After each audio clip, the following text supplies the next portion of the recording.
Happy Thursday, everybody. I want to welcome y'all back to King Shit Talk. Thank you for joining me for another glorious week of broadcasting. I know y'all don't have to tell me I'm 8 minutes behind tonight. Y'all know how I am about time. I'm a stickler for it, but you know what I mean? We still gonna have a wonderful, wonderful show. It was time well spent. And tonight we're going to be talking about adoption. Now, I'm going to tell you right now, I don't know a lot about adoption. I had to. This was another one of those topics I had to do some research on, but I found out a lot about it. I talked to some people about it. Robbie said I'm slipping because I'm 8 minutes late, but I had to talk to some people about it. But I got a greater understanding about adoption, about what goes into adopting, and exactly how many youth we have out there that are waiting to be adopted. But what I did was I have a guest tonight, goes by the name of Miss D, who has been adopted. And so we're going to get into that story a little bit. And I also have Mr. Lucas with us tonight, who actually wants to adopt. So I thought that would be a great um, panel to have. Someone who's comes from the end of being adopted, so they know all about the ins and outs and emotional processes with that, and someone who's coming from the spectrum of wanting to adopt. Because in our community, I don't think we really discuss adoptions a lot. I mean, there's a lot that we don't discuss, but definitely adoption is not something that's talked about in our households a lot. And I don't know what the reasons for that is, but we're gonna dig a little bit into it tonight. How are you guys doing, Miss D and Mr. Lucas? How are y'all tonight? I'm doing great. Thank you. Thank you. I'm doing great. I'm doing well. Good, good. Now we're gonna jump right into these questions because I have people in my ears every week that tell me, "Okay, Salih, keep it below 4 hours," because I'm telling y'all, I can get long winded and these things can go. So, in the spirit of that, I'm going to try to stick straight to what's on my mind and my heart to talk about with this subject, so we can move on out smoothly, and I don't have to worry about people throwing tomatoes at me. Now, my first question is for you, Miss D. Okay. How old were you when you were adopted? Um, I was 3 years old when I was adopted. When I say parents, I refer to my adopted parents, and I refer to them as my parents, my adopted parents as my parents, is because I had been with them since I was 4 days old. And after being with them since I was 4 days old, when I was three, they decided to adopt me. Oh, okay. Now, do you do you know your birth parents? Yes, I know who they are now. My birth mother is deceased. My birth father, he's still living. Okay. How did that go with knowing them? Did your adoptive parents tell you about them? Did you search them out yourself? How Tell me a little bit about that process. No, I always knew I was adopted. I don't know how I found out, but I always knew I was adopted. I don't recall ever having that conversation with my mother, which is my adopted mother. Um, but when she passed away, my adopted mother passed away, I began to want to know where I came from, who my birth mother was, and if I had any siblings. And I think I had shared this before. Normally, if a child is adopted, we never, a lot of times, we don't reach out to find our birth families until that adopted parent has passed away. And I think you kind of feel like you're deceiving them. Hmm. And mind you, I had a great home and great life, and grateful and thankful for my adopted parents. But I always knew I was adopted. It was just something that you didn't talk about. And growing up in a small neighborhood, other people knew that you were adopted. And I remember one day this kid was on the bus and he told me that my mother really wasn't my mother. and things like that will make you feel bad, and just feel a certain kind of way. Yeah. Now, was he saying that just to be mean, or did he know something you didn't know? Because that seems kind of crazy that he would say that and you were actually adopted. Yeah, I think he knew something that I didn't know at the time, but I never discussed it with my mom, my adopted mom. And it's so funny because I had adopted relatives that were much older than me, and if they would see me out in the store or someplace, they'd be like, "Oh yeah, that's the girl that so and so raised." They would never say that was their daughter. It was like, that's the person that so and so raised or whatever. Yeah. Oh wow. Yeah. Now, Mr. Lucas, when Yes, sir. when did you decide that you wanted to adopt? Well, I've decided that I wanted to adopt. I want to say it's been roughly about 5 years now that I've been, thinking about it or whatnot, because not only that I'm coming from a background of where I want to actually adopt, I'm also coming from a background where I've actually raised a child that is not biologically mine.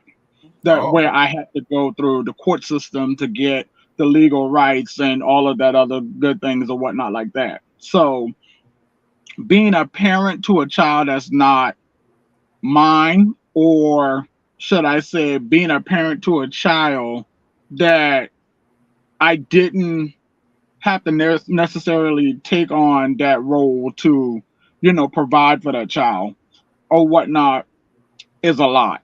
mhm. And from what Ms. D is saying, I can not exactly say relate to it, but from my nephew, who I actually raised from birth since he was like 2 or 3 weeks old, my nephew went through the same issue.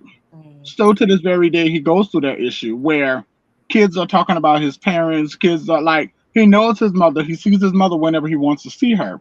But because his mother has a drug background, they talk about his mother so bad, and it bothers him, and it just makes him react. It makes him want to either hurt someone, or it makes him want to actually try to hurt himself. Mm-hmm. And Mm. so I've tried different avenues of getting him to understand that you are such a blessed child when it comes to being in a predicament as far as close to an adoption, because you have kids that are in the system that may never get adopted. Right. Yeah. Right. You Right. have families that will never take on that responsibility of actually, taking in the kids and making sure that they're in their families. And that was one of my biggest things. I never wanted him to go into the system because I wanted him to be around his biological family. I Right. wanted him to have that experience to know what it was like living around his actual family. I didn't want him to have to try to find his family, or have to try to make that bond 30 and 40 years later when Mhm. it could have been avoided at the very beginning. Right. Now, Right. also, I do have another nephew. He is actually adopted. The last time I seen him, I think he was like maybe 1 or 2 years old. He haven't reached out yet. I haven't, been told that he's been trying to reach out. I have tried to find him Mm-hmm. so that way, I can let him know that, hey, we are the family, we are your blood, or what may have you. But it's hard doing it because you don't know where he is. You don't have any type of connection to him through any type of social platform. Wow. Yeah. Now, with the things that you went through already, as far as raising your nephew basically from birth and things like that, and I know you said that you've been wanting to adopt for about 5 years. Was it a hard decision for you to say, okay, I want to adopt my own? It has been a hard decision because, again, when you're adopting a child, you don't really know what the outcome of that child is going to be. Mm-hmm. You may get a child that, I don't want to say it in a derogative way, but you may get a child that had a mother or a father that was on drugs really bad. Mm-hmm. You may get a child that has some sort of, birth defect. And not saying that they're not to be treated equal, which they are to be treated equally like any other children, Mm-hmm. but it's just the idea that when you get them, you just don't know until you actually start being around them and you start dealing with, the different medical histories that they have and, other things of that nature. That Mhm. is one of my biggest things that I fear when it comes to a child, because I don't know what I'm up against as far as whatever the sickness that this child may have. I don't know if this is something that I could handle. I don't know if this is something that I can deal with, because see, right now as we speak, I'm a diabetic. Mhm. So with me being a diabetic and having a low immune system, I can't risk myself with being around a child that's always sick all the time, because when that child is sick, then I'm sick. Mhm. Mhm. So that puts me in a position to where it's like, okay, I want to do this, but then I don't want to do it. Mhm. Understandable. And Right. can I just say something real quick in reference to the, you know, um, sicknesses and that sort of thing? It's so funny because for years and years and years and years, as an adult, whenever I would go to the doctor and my doctor would ask me, well, what are your family history? And I would never say that I was adopted. I would always put down what my adopted mother had: high blood pressure, diabetes, which was so crazy. So, and then as I got older, once I started going to the doctor, I started telling them, well, I really don't know. I was adopted. But the system is so messed up for adoptees is because if I want to go through the system to find out who my birth family or birth parents are, I have to fill out this whole form petition thing. It has to go through circuit court, and it's up to the judge to decide if they're going to allow to me to unseal those closed documents from my adoption that will have my birth mother's name or have my birth father's name, all of that information on there, which makes no sense to me because if there's some type of sicknesses, just like Lucas said, I don't know. I just found out different health issues from my mother and my birth father about 6 years ago.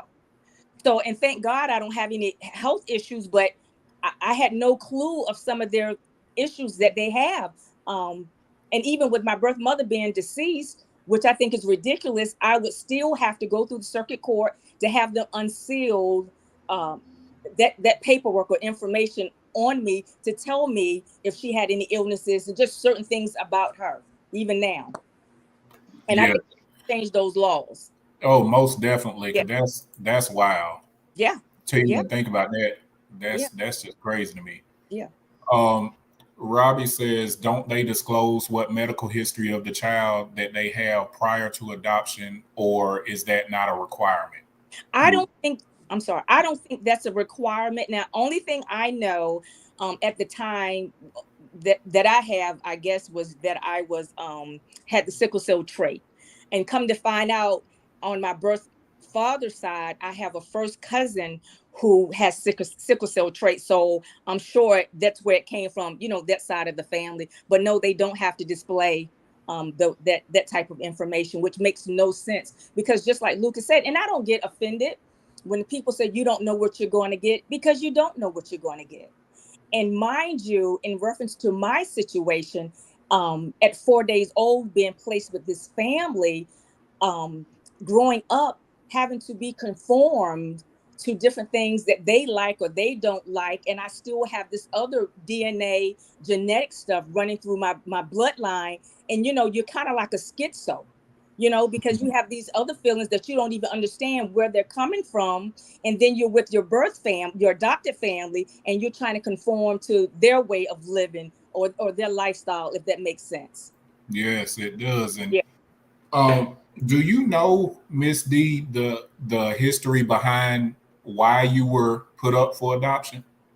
Um, the history from behind why I was put up for adoption, and I'll try to keep it as my birth mother and birth father sound like they were in a love triangle.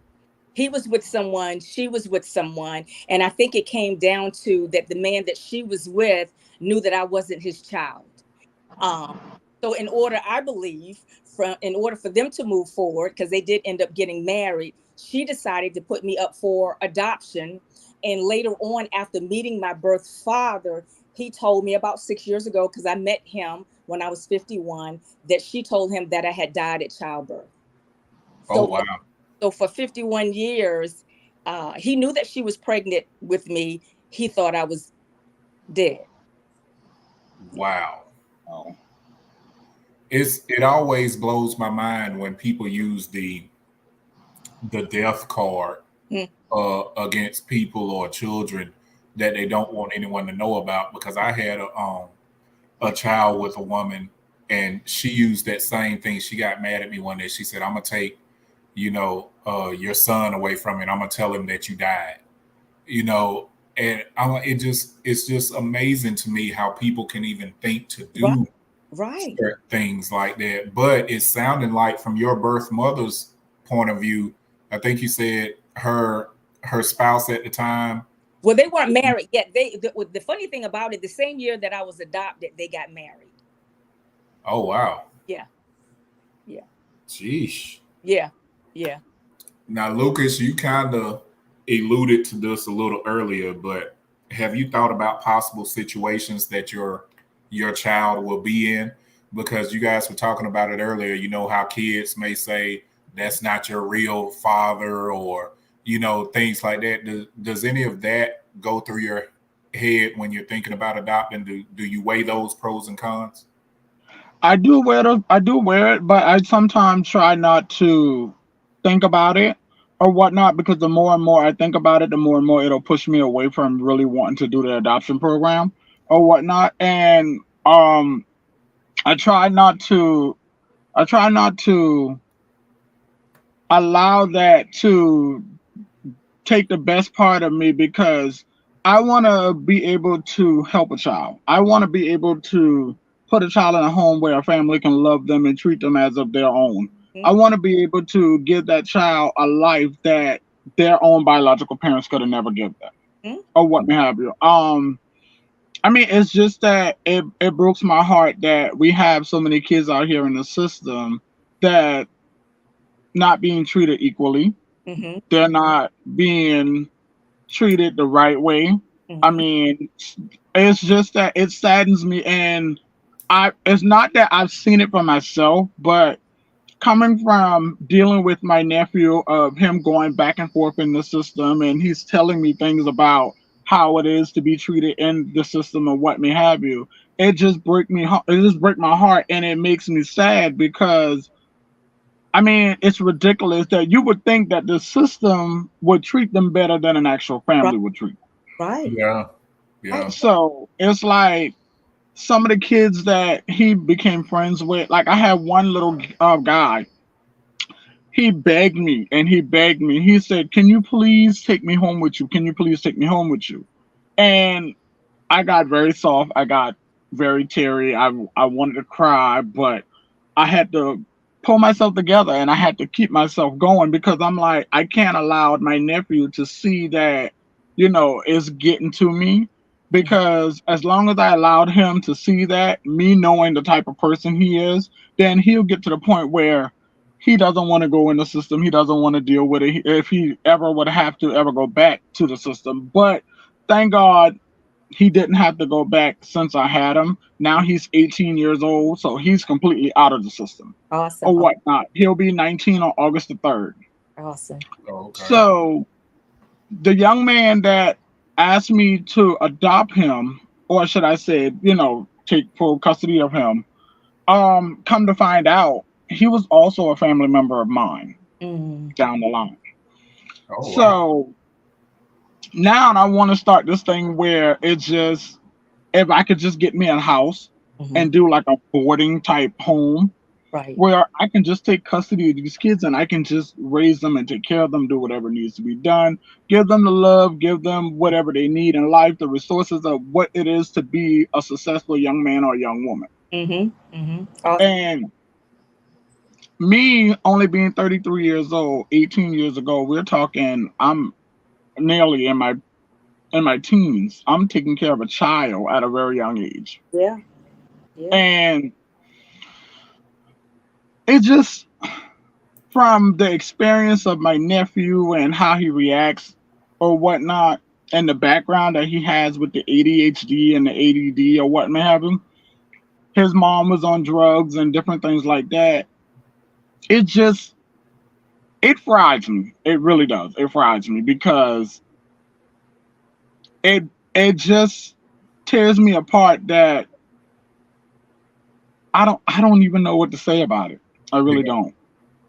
I Well, really don't. it's It's it's yeah, definitely a very emotionally taxing thing because your heart goes out to Right. them because you want to do so much, but there are so many freaking hurdles Right. and everything before you can even help like you want to. Right. And right. Miss Creole Cuisine has an interesting question for you, Miss D. I'm gonna Oh, put it on the screen. It says, "How does it make you feel being that your biological parents decided to not parent you?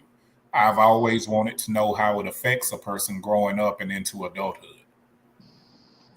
wow, that's a great question. In reference to me being adopted, how does that make me feel? I know that God knew me way before, and He makes no mistakes. And He allowed my birth mother to carry me, but He didn't allow her to carry me and bring me into this world. But He did not allow her to rear me, and I am grateful for that. So I have no qualms or no bitterness in reference to being adopted. And the reason being, one, I know God doesn't make any mistakes. And then number two, from some of the stories that I've heard on both sides of my birth families, I'm glad that they didn't raise me. And the other part of her question, I'm sorry, I can't remember. There was a I'll throw it back up there. okay. Oh wow, how does it affect the person growing up? Oh wow, it you know what? I will be blatantly honest with you all. Um, I think a lot of a lot of things, a lot of ways how it has affected me has really been with my relationship with men. I deal with abandonment. I do deal with depression, and I've gotten a whole lot better with both of those. But looking back, from my understanding, when my birth mother was carrying me in the womb, she was dealing with a whole lot of turmoil in reference to the two men, my birth father and the man she was with, as well as her home life. So I'm basking in all of that for 9 months, the turmoil, mentally, the stress. So then there's genetic things that comes along with that. So as I come into the world, sometimes I don't even know why I was feeling like I was feeling. And a friend of mine asked me something a couple of years ago that if I ever thought about, and I had a great life, ever having childlike happiness when you're just happy because you're child free, no worries and that sort of thing. I never can remember a time growing up where I was childlike happy. And now understanding, having gone through therapy, those were some internal things that I had been dealing with, and also I believe some genetic things. Um, so I am a whole lot better as I've gotten older, but still struggle with some issues. Like I said, a lot of my issues were with men, and also dealing with abandonment. Mm.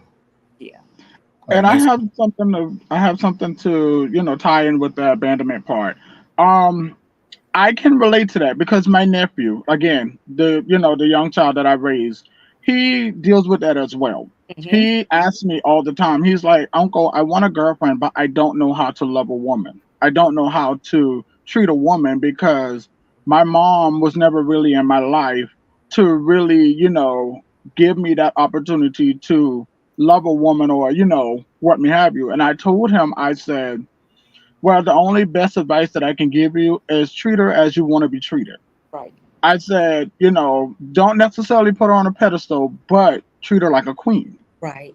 Right. I said, that's the best thing that I can give you. I said, now, any other, I said, you're going to have to learn as you go. Hmm. Hmm. yeah, Yeah, Hmm. Hmm. and that's how a lot of those things go to, especially when you don't really have that solid foundation to teach you Right. those things. You have to just learn as you go, unfortunately. Right. Right. right. Now, Lucas, what do you feel like will be the most rewarding part about adopting? The most rewarding part about it, I feel, would be the accomplishment of giving a child a life that they probably would have never seen if I never adopted them. Mm-hmm. I feel like I would have given them so many resources in life that they can go back and say, one day when they get old and they have kids and then they have their grandkids, they can sit back and say, hey, I was adopted, and not only being adopted, I was loved, I was cared for, I was treated as an individual, an actual human being or Mm-hmm. whatnot. And, I don't think that, if I wasn't adopted, I probably wouldn't have been where I am today or whatnot. That's kind of like she said earlier, a child free moment Mm-hmm. or whatnot, because it's like you just feel relieved because you were able to help someone. You were able to, assist them with whatever was needed. Mm-hmm. Mm-hmm. Yeah. Mm-hmm. Awesome. That's great. And just like Now, with your, sorry, in reference to, you know, not he, doesn't know how to treat a woman. He wants a girlfriend and that sort of thing. It's just probably putting him around good women. You know what I'm saying? And strong women, positive women, and just having him give him a chance to have a conversation with them. Also, Right. I mean, he has a girlfriend. okay. And, most of the times, typically around that age, back then when we were coming up, we weren't allowed to have boyfriend and girlfriends at that time Mm-hmm. or whatnot. So, I try to give him that opportunity to have a girlfriend, and I give him that opportunity to bring her around. So that way, he can have that kind of a vibe with her, that kind of a, moment with her to where he can learn her and learn how to love her in Right. a way that needed to be done Right. or whatnot. And I usually let them come around me so that way when things go wrong, I can kind of like shift it back and be like, hey, that's Right. not what you do, and things like that.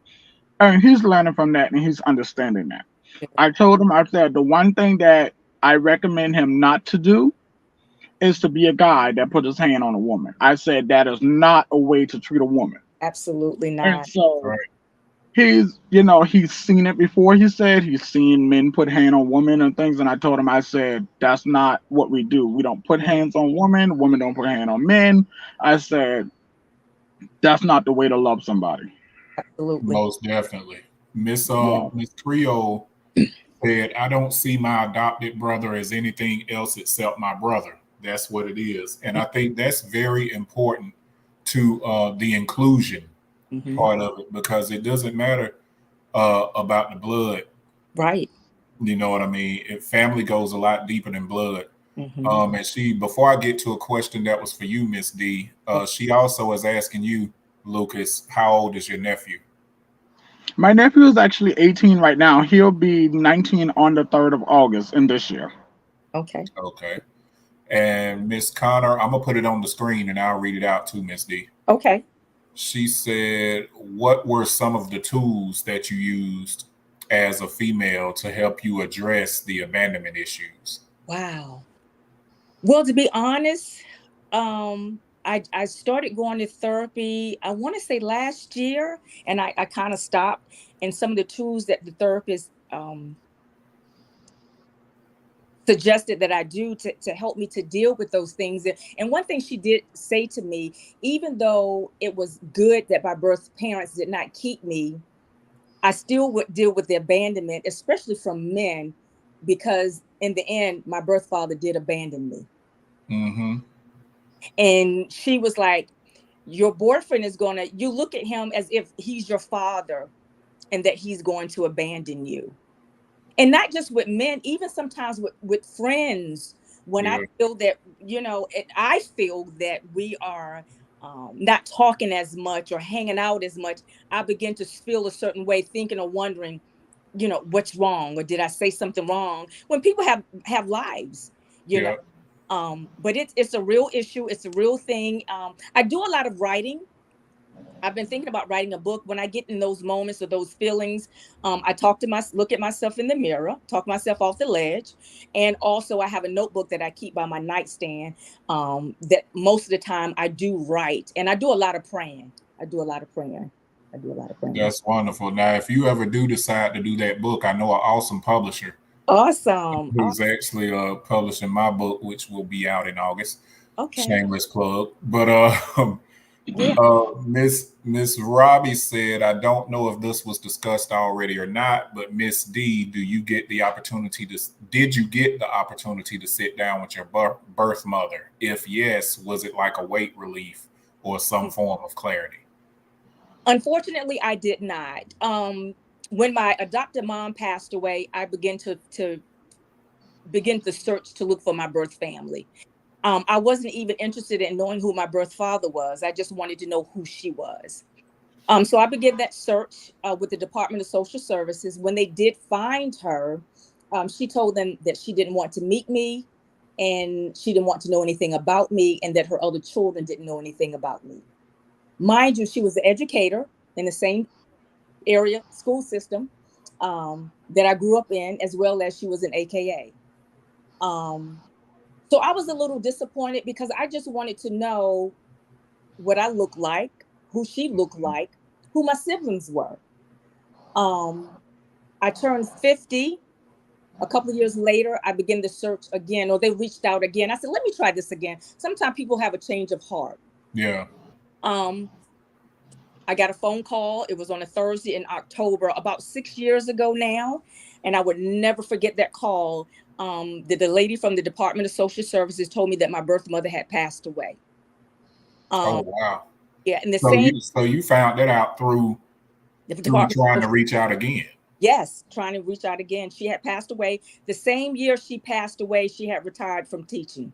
So she didn't even get an opportunity to enjoy her retirement. Wow. Yeah. And see, that leads me into this question for you, Miss D. Okay. Do you forgive your birth parents? In the very beginning, when I was able to connect with my birth father, he began to share some things with me in reference to her. I went online and I found her obituary, and I began to read all of these things about her life, which seemed like she got herself together and all that good stuff. I was very excited to know that I was connected to her. But then as I began to hear these stories and different things, I began to resent her. Up until probably a few years ago, I relinquished that resentment towards her, and I began to feel sorry for her because I could only imagine what she went through during that time with these two men.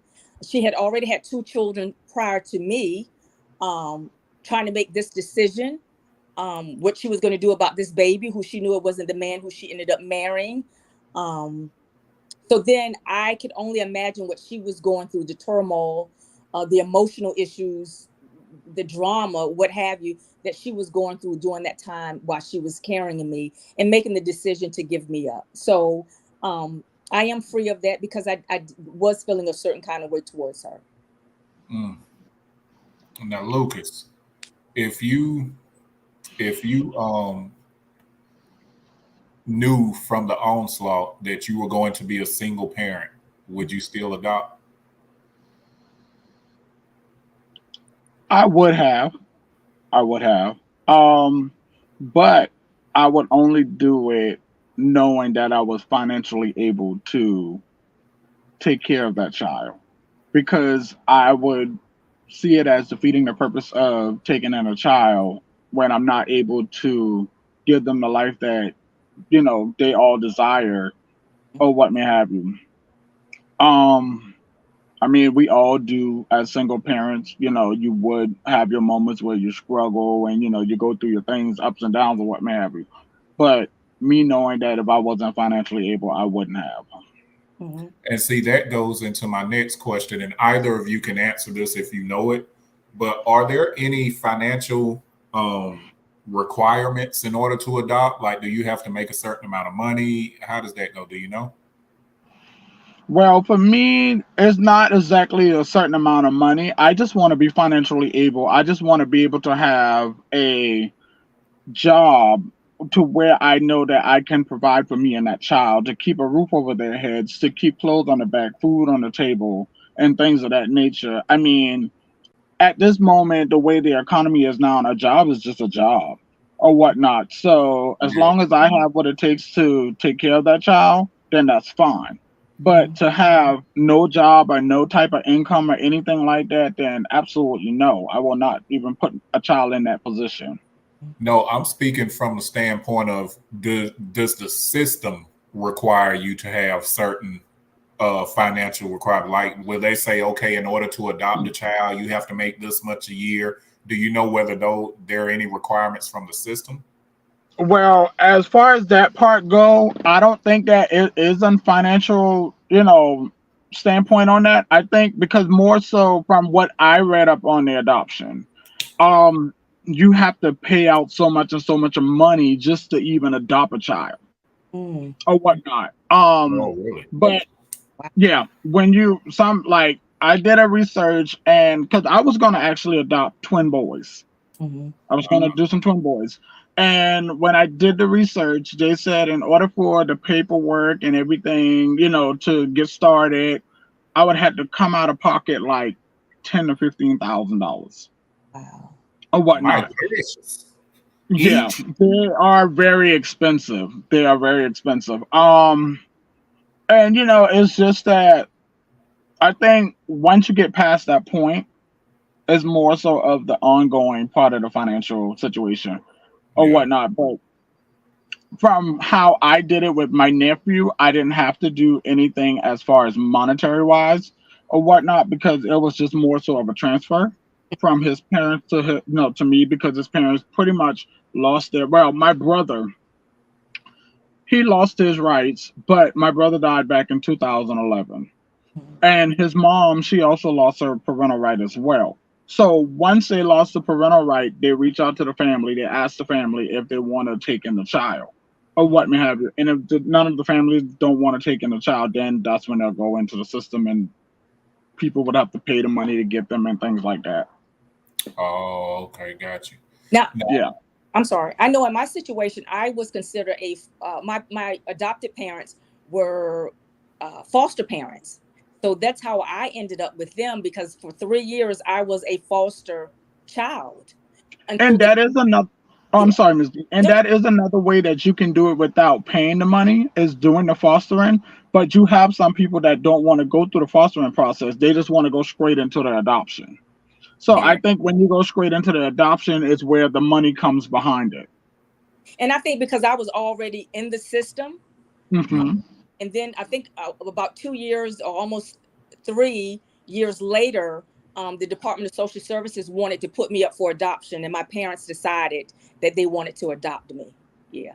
Okay. Oh, Okay. okay. So they had you in the foster Oh, system, and instead of letting you be adopted by someone else, they said, "Hey, we've yeah, already had her. We'll adopt." yeah, That's beautiful. absolutely, absolutely. That is beautiful. Yeah, yes. Now there are two questions here for you, Miss D. The first one says, "May I ask why you didn't want to know your birth father?" You know what? That's an interesting question. I don't know. I don't know. I really honestly cannot answer that. At the time, why I didn't want to know who he was, but I will say this: my adopted dad, he was very much older than my adopted mother. So he passed away when I was 5 years old. So I grew up in the home with this very strong, independent woman. And I think that God did not allow me to meet my birth mother because I had a mother who taught me about life and how to be a woman and all of those good things. But God left my birth father back here because my adopted father died when I was 5. So I grew up in a home without a father.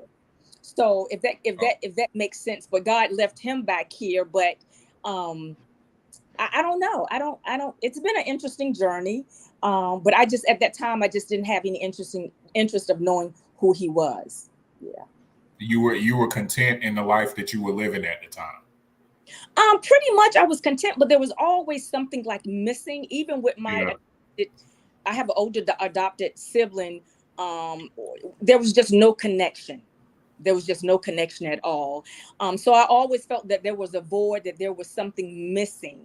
And I just wanted to find out where I came from, and just wanting to belong. And I would tell anybody, if you are adopted and you want to start this journey, and my journey started on Ancestry, and you want to find your birth family, just be ready for what you're gonna get, because it ain't always pretty. There's been a lot of stuff, a lot of tears, a lot of hurt, and there's still stuff going on, even 6 years later. And I think that's very important for people to hear. Yeah. What you said, as far as when you go digging, Yes. be prepared for what you may unearth. Yes. And sometimes I have thought about, was it really worth it? Was it really worth it? And the second question was from Tiara, said, Miss D, did you ever get a chance to meet your siblings? And if so, how did it go?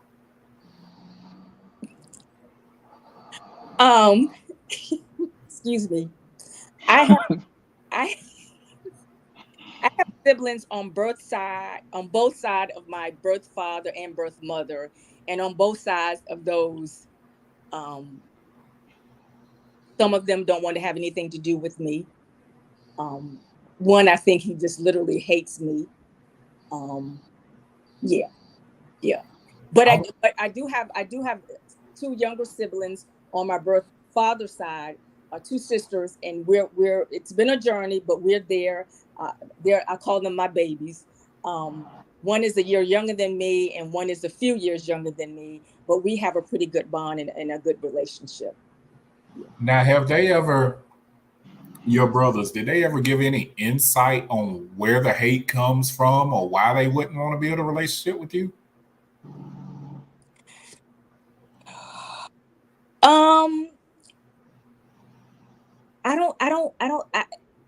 Because I don't want anything. I just want to build a relationship. But they just can't, especially one on my birth father, just can't.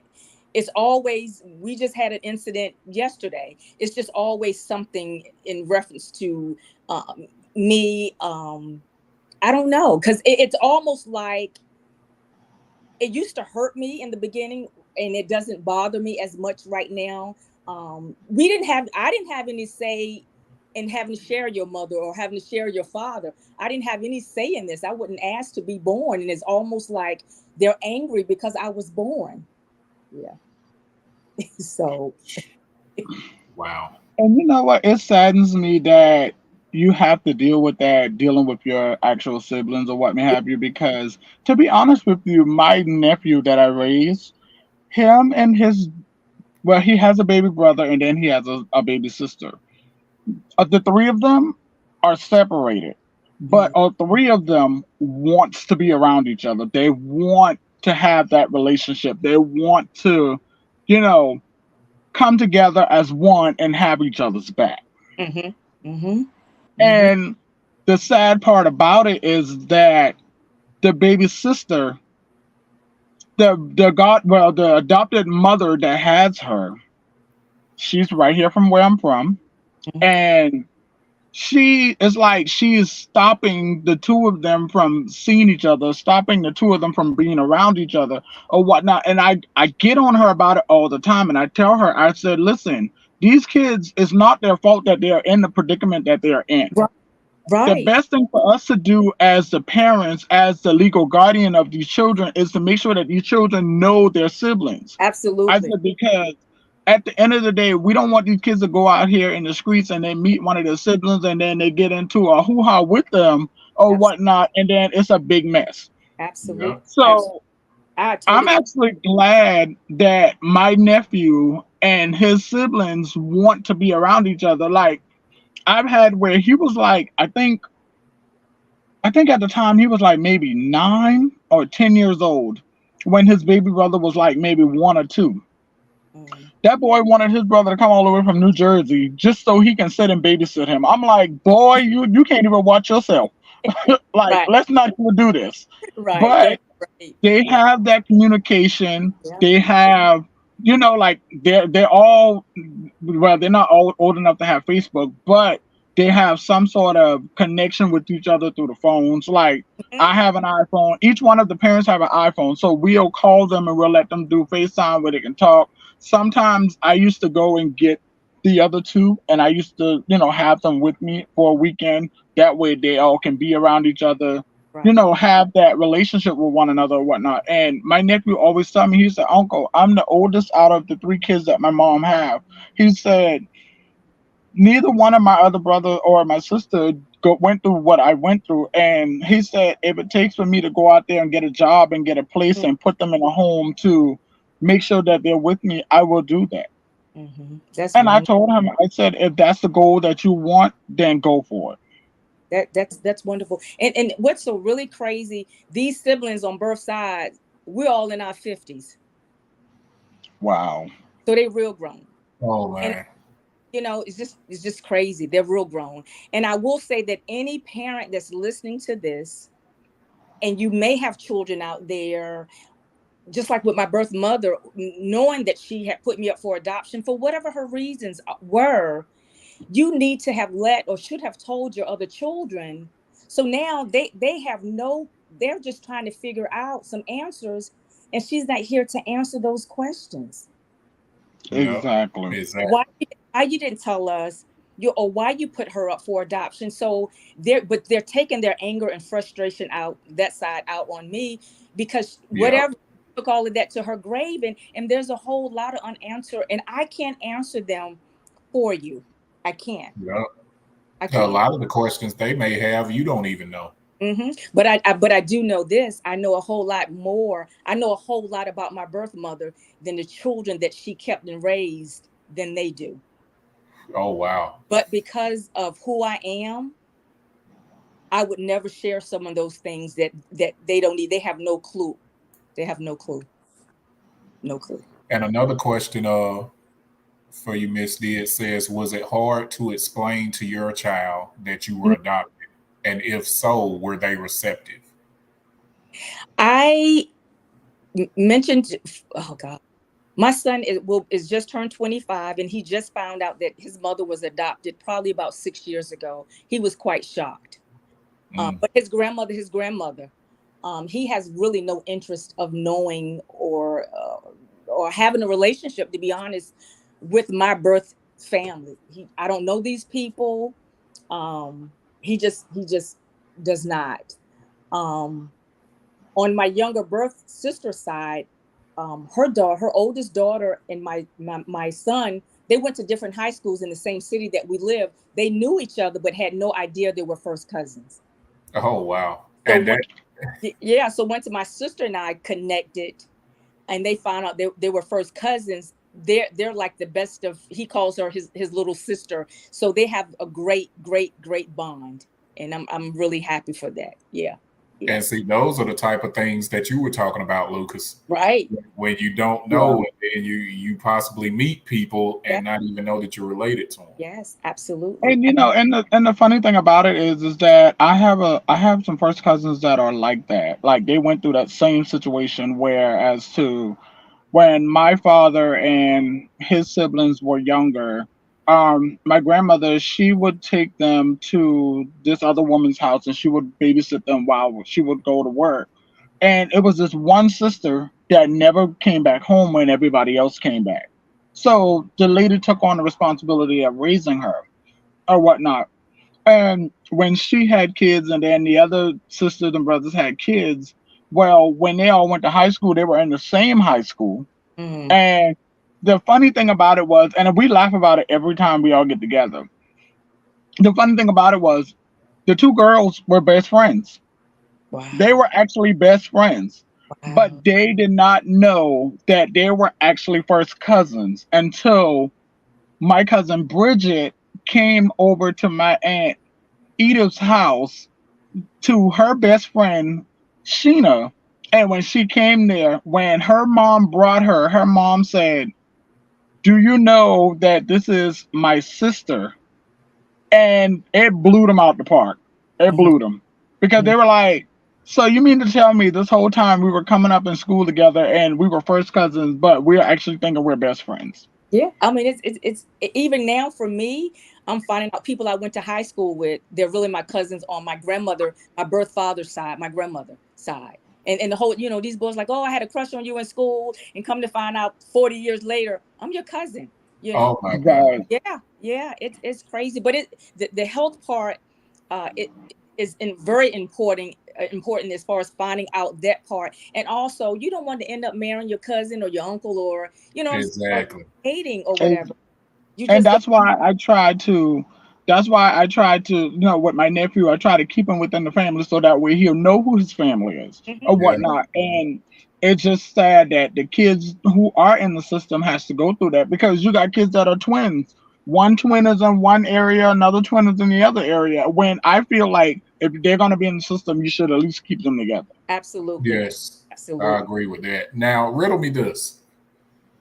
In the adoption world, can biological parents get the kids back once they put them up for adoption? That's a good That's a good question. one. It, Yeah. I really think that they can't do it, because when you're doing an adoption, I think it's just like giving up your parental rights. absolutely, absolutely. And then the courts are involved, and there's the litigation part. You know what I'm saying of that. Yeah. When you're adopted, when you're born, you have a birth certificate. Mm-hmm. Right. Certificate has the time that you were born, how much you weighed, all that good stuff. Once you become adopted, it's called an amended adoption.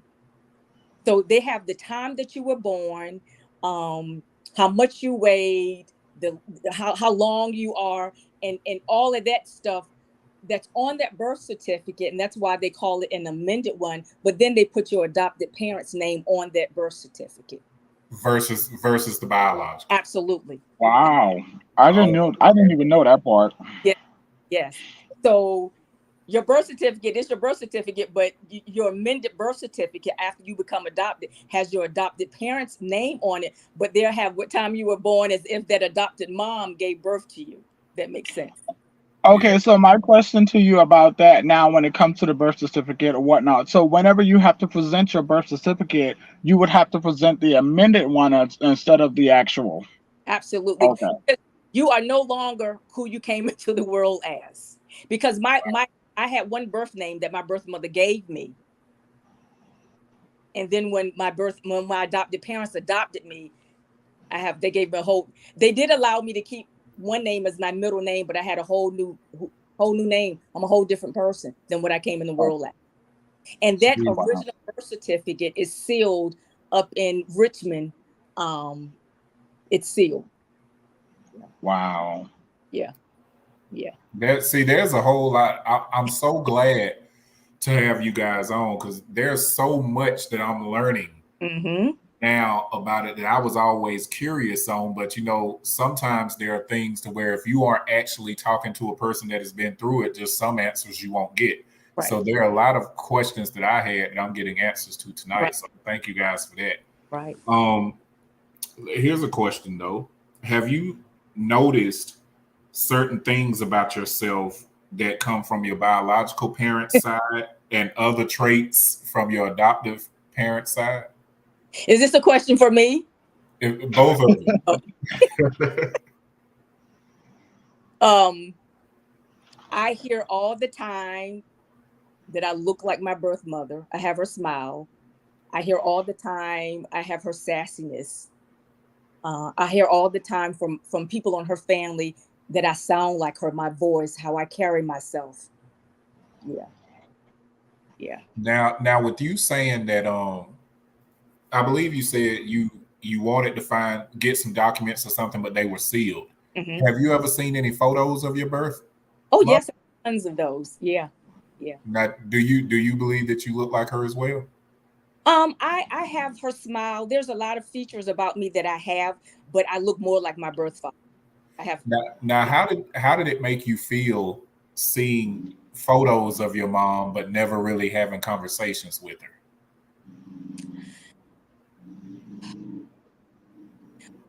When I first saw a picture of her, I was kind of turning my head trying to see did I look like her.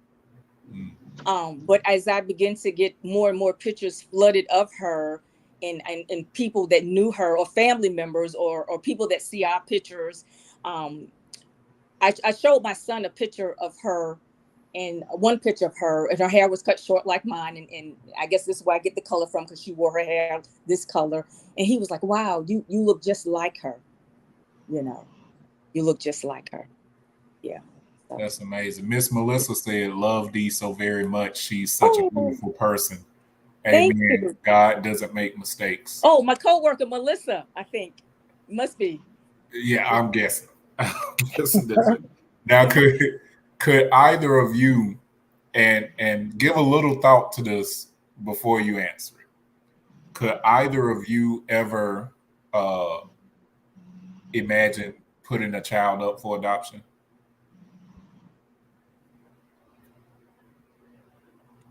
Whoa.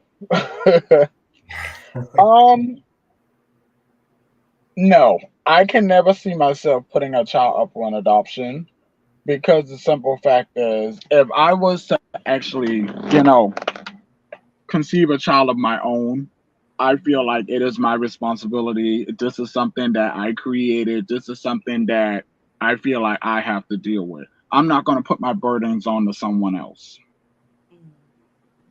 So you just and I feel the same way, Lucas. I can't see any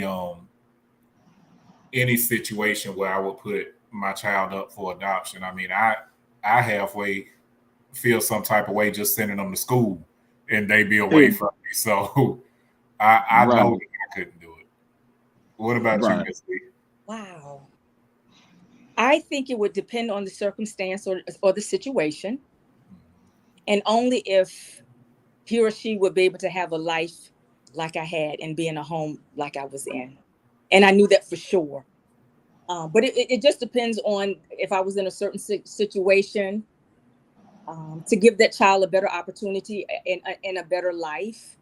And I think some of the information that I have from the Department of Social Services in reference to my birth mother, there was a place in there.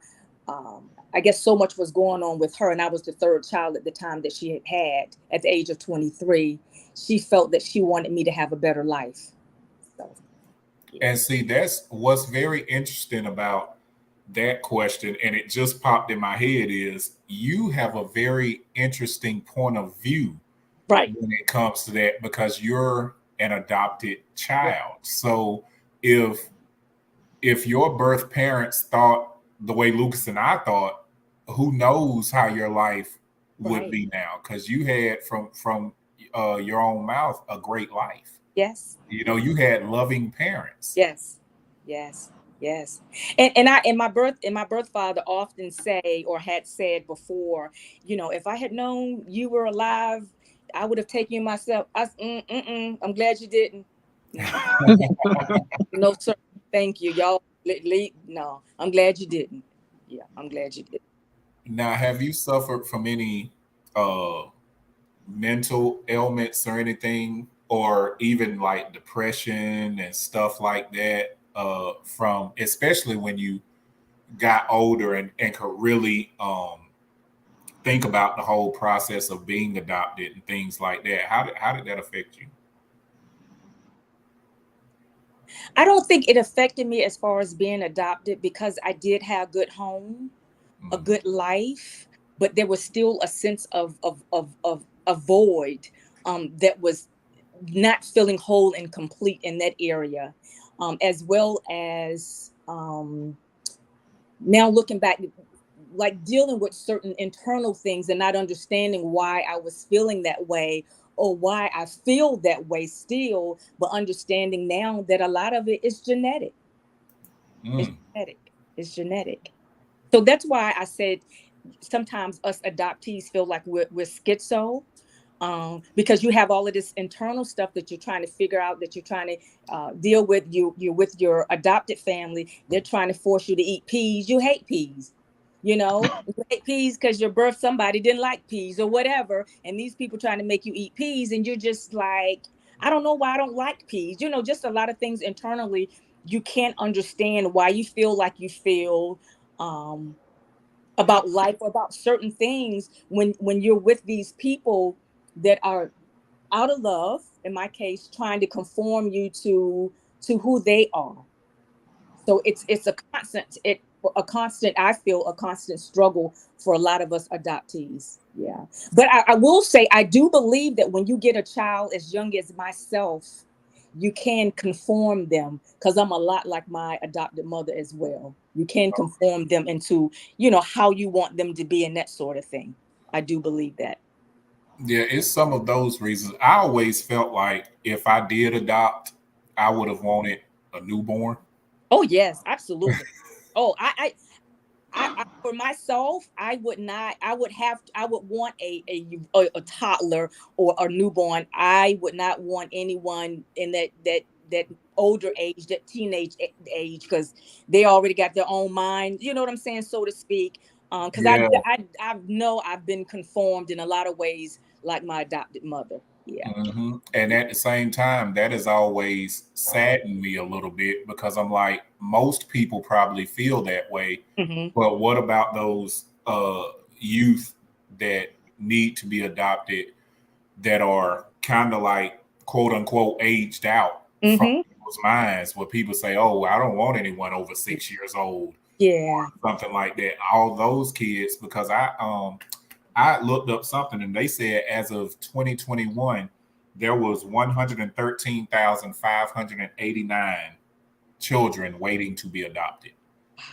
That's a lot of kids. And I don't know, I'm pretty sure that was probably only in the United States, because I'm pretty sure if we're talking about worldwide, there's a lot more than that. Oh, absolutely. Absolutely. It's just, and like I said, I cannot express enough how God just knew me, and he had a plan for me. And I am just so grateful, because so many horror stories that I hear of people being adopted or being in foster care, and the bad things that happen Yes. to them. And I'm just grateful and thankful to God that I was with one family from 4 days of age. A newborn, an infant, and God allowed me to stay with that one family for the rest of my life. That I didn't have to go through some of the things that some of the kids unfortunately have gone through. So I am so grateful and thankful. Yeah. That's definitely a blessing. And Miss Creole said my brother was definitely conformed into being like my parents and siblings. Mm-hmm. Absolutely. Absolutely. Yeah. That's amazing. I thank you guys for sharing what you shared, because I know it can't be, especially coming from a adopted standpoint, it can't be easy sometimes to talk about those things, even if you've had a great upbringing and had loving parents. Like you said earlier, there has to always be like that void you feel, or the I wonders. Right. And sometimes, when you have those things going through your mind, it can make it very hard to walk a straight path and to be positive all the time and to be happy, because you feel this emptiness. Shar said, I would adopt the older child. They are able to do stuff on their own. I wouldn't have to change diapers. Yeah, that's a good way of looking at it too. If you can get an older one that's ain't got no attitude. Yeah, Ain't gonna tell you ain't my real mama. There you go. Yes. And I hate to say it like this, but if you can get one that's not like that, shoot, they can help clean around the house. They can help with the cooking. They can drive you around. And I can understand, and I can relate to her with that, as far as getting an older child or whatnot that's able to do things on their own or whatnot. But like you guys said again, you got to worry about that child with the attitude. You got to worry about, the different things that they're going to say and do. And it's not that they're doing it because of who they are. It's just the hate within inside themselves, because they want love. Yep. And they're then not getting the love. Other things you have to think about, which there are so many things, I guess, to think about when you're adopting. But if you already have children in the home, how is it going to affect them? Are they going to feel like you're showing more love to the quote unquote outsider or something like that? So you have to think about all of that stuff. It's a lot to consider. And now, mind you, that was back in the 60s for me, so things were a little different than what they are now. But it's just a lot to take into consideration. It's a lot of work. And I would tell any parent that's thinking about adopting or has adopted, just show that child compassion and just show them as much love as you can. Just love on them. Just love on them, because we need that, because I guarantee you each and every adoptee is dealing with abandonment, Mm-hmm. abandonment. And Creole said it was an adjustment for her brother, but he fit right in. Mm-hmm. That's great. And Now, they and he probably fitted right in because their family made him feel warm and welcome and loved. Right. Yeah, Right. that's a big difference. and that's very important. Now, one question that I have for you, Miss D, before I allow you guys to give your closing statements, Okay. is did you ever sit and wonder the reasons why they put you up for adoption? Like, did you question yourself, like, oh, I wonder if it was this or blah, blah, blah? I've heard that some adoptees, children, adults, feel or felt that they were put up for adoption because they felt whatever reason that they weren't good enough. Mm, Um, I never felt that I wasn't good enough, because I am good enough. And understanding that my birth family, my birth parents, from my understanding, they just had turmoil going on both sides of whatever they were going through. I do believe I was a love child. And I'm just grateful that I didn't get caught up in all of that, because it would have been a mess. Talking about dealing with whatever I deal with now, I probably would have dealt with a whole lot more if I had stayed with either one of them. mm. Yeah. So there are no regrets at all. I am grateful for where I was, and how I was brought up and what I was taught, and all of those good things. They are. The only regret that I do have is that I didn't get an opportunity to see my birth mother, just to see her Mhm. face, and just have a conversation. My conversation would have went something like, "Thank you," Oh, wow. and that I hope that you didn't have any regrets. You didn't beat yourself up for giving me up for adoption, and that you have a grandson. And do I have other siblings? That's the way that conversation would have went, and just wanted her to know about my mom, my adopted mother, my family, what I'm doing with my life, and the woman that I am now. So just really thank you. It wasn't to beat you up or any of that, but I understand guilt and the fear of the unknown will make Yeah, you run and hide. that's right. Yeah, You're absolutely correct. Well, I know that she hears that yeah, now, so hopefully, that touched her heart like it touched mine. yeah. Um, is there anything, Lucas, that you would say to people that are looking to adopt or thinking about adopting? What would you tell someone right now if they were inquiring about that? My biggest thing I would tell someone if they're looking to adopt, make sure that when they're going into the adoption, make sure that they're going into it from the bottom of their heart and doing it from the kindness of love, and not just because they feel like they can or whatnot. Because you have wicked people out there that would do things like that. They will go out there and get it just because they know they can, Mhm. versus doing it for the love and doing it because they know that these children need love. They know that these children need guidance in life. They need the resources and things of that nature or whatnot. And just not wasting those kids' time, because I mean, if you're gonna do that, you might as well just leave them there. Right, There's right, no need to go in with them and put more of a damage to their heart, right. because you never know how they're going to react to it, and you don't want to be the person that's the reason why they may have harmed themselves or did anything or whatnot. Mm-hmm. That's so true. And we have I broadcast on the Wisdom app as well, and I have someone that's asking to come up and speak. So before I let you guys go, I'm gonna bring Mojo up and see if he has any questions for you guys real quick. Okay. Hey, how are you, Mojo? I'm well. How are you? I'm very well, thank you. Yeah, I just wanted to say how much I appreciate this discussion. Mm-hmm. very personal to me. I was adopted myself at 3 weeks old, and now as a grown adult, I've adopted 2 children. Oh, So wow. I'm on both sides of the story, and it brings up all sorts of gratitude and joy, just going back through my own journey and then hearing two of your guests sharing their journey as well. So I just want to say thank you to them. Thank you. Thank you. That's awesome. That's now. Do your kids know that they're adopted, Mojo? Yes. So when I was a kid, my adoptive parents told me from as early as I can remember that I was adopted. They celebrated it. Mhm. That was an answer to prayer, and that God had handpicked me for them and them for me. I was raised in a very loving, celebrating family. There was no shame Mhm. or negativity at all around the process. And that's the way my wife and I are raising up our children as well.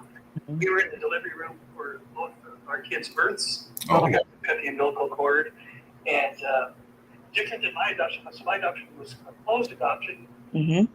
Adoption with our children is open, and so they have the opportunity to communicate with their biological mother if they so choose, or if she wants to as well. Oh, okay. Now you said that's called what? When the Open open adoption. Oh, okay. Mhm. Mhm. Well, thank you so much for sharing that, Mojo, and a lot of blessings to you and your family. Absolutely. Absolutely.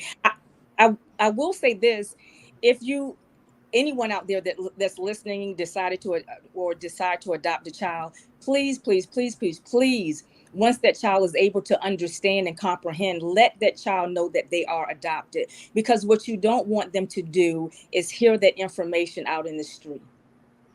Oh, most I definitely. agree. Yes. 100%. Yes.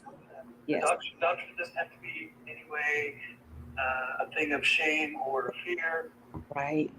Just I'm an example of that. The parents who raised me and celebrated adoption back when adoption wasn't nearly as common Yeah. as it is now. Yeah. Yeah. You can't imagine having that out later that it's a secret. Yeah. Sorts of questions and insecurities inside of me. So,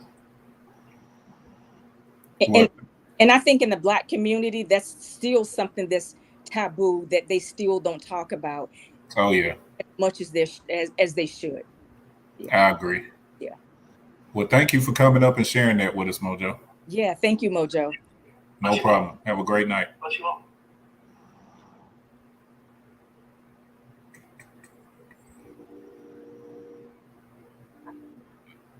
I don't think I've ever heard of it from that, point of view, someone that's adopted and then they grow up to adopt. That's beautiful. That's a beautiful thing. Mm-hmm.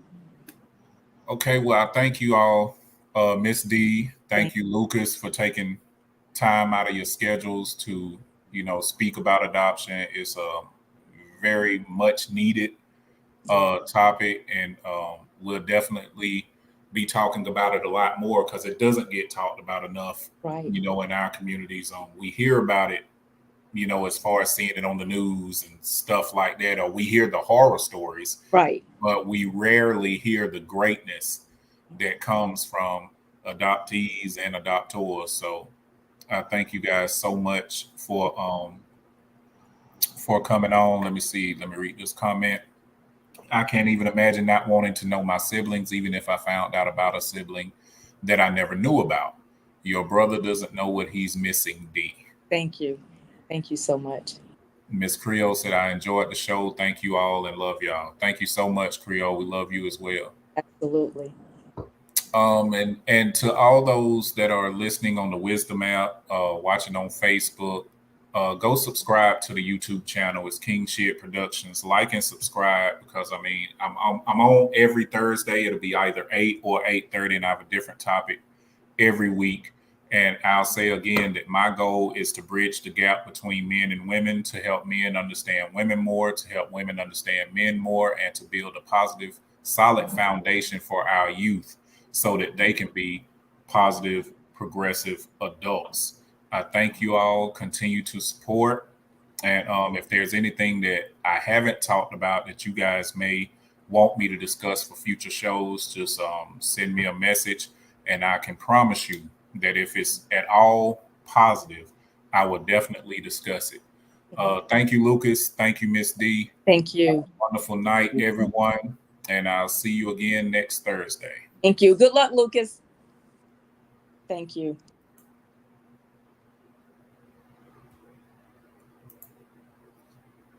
Now, y'all.